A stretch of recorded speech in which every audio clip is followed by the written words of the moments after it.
yung mga damit ko. Pagkatapos, pag gusto ko sanang maging doktor, kaya yung mga bata, ngayon pala, i-check-check yun yung mga itong bata. Step na ba ito? Yan. Practice na kayo. Diba? Pwede. Sabi nga nila, ano daw sinasabi ng bibig mo at sinasabi ng utak mo, yun ang magiging ano ka. Kaya mga mami, mga nanay, pag parati rin sinasabi sa mga anak nyo, buwisit na bata to. Buwisit na bata to. Ang kulit na batang to. Pag lang kayo, sigurado ako, buwisit yun. Diba? Kaya dapat parati rin sinasabi, magagandang bagay lamang. Diba? Parati sinasabi, na pag makulit yung bata, ang sabihin mo, napakabait naman ang anak ko. Ate Candy, pero ang hirap naman nun. Alam niyo bakit? Kasi po, lahat po na lumalabas sa bibig natin ay dasal.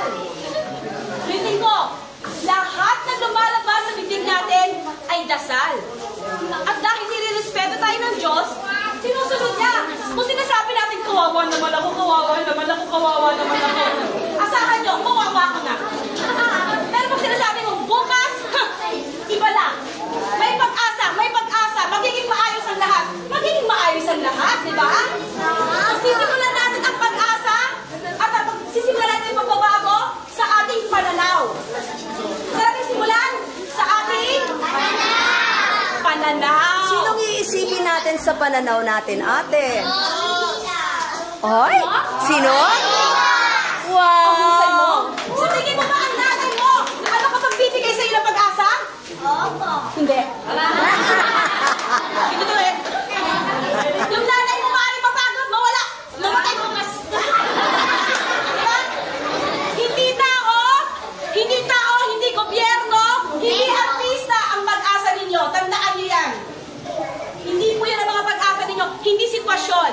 Eh kung maraming pera, ate, yung sobrang tambak-tambak yung pera sa paligid ko, pwede na yon? Hindi yun ang tama. Alam nyo, pag mahirap daw, sabi nila ang kinakain, tuyo, ano pa? Lucky me! Ano ba? Gusto ko yan!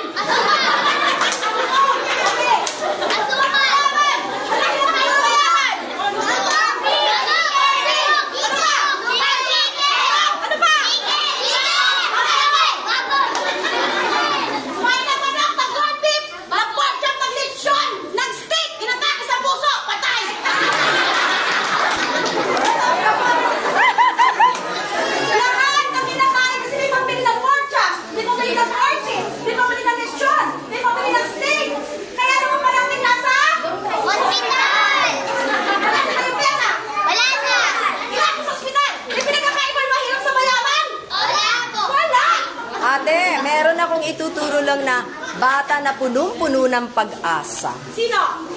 Yung may ang ganda ng bulaklak sa kanya. Kaya, mga bata, sabihin sa sarili nyo, mahal ako ng Diyos. Mahal ako ng Diyos. Mahal ako ng Diyos. Mahal ako ng Diyos.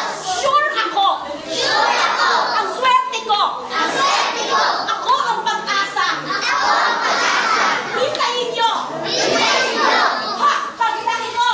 Ha! Pagkitahin mo. Magsisikat ako. Magsisikat ako. Palakpakan natin, Panginoon.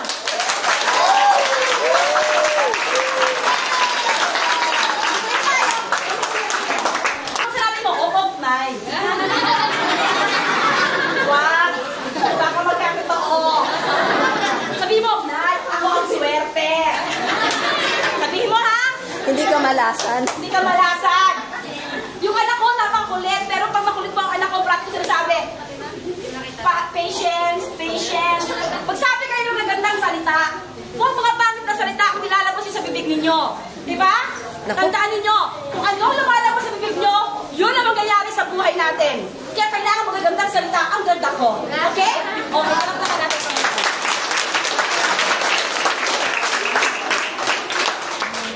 Aawit na tayo para sa Panginoon.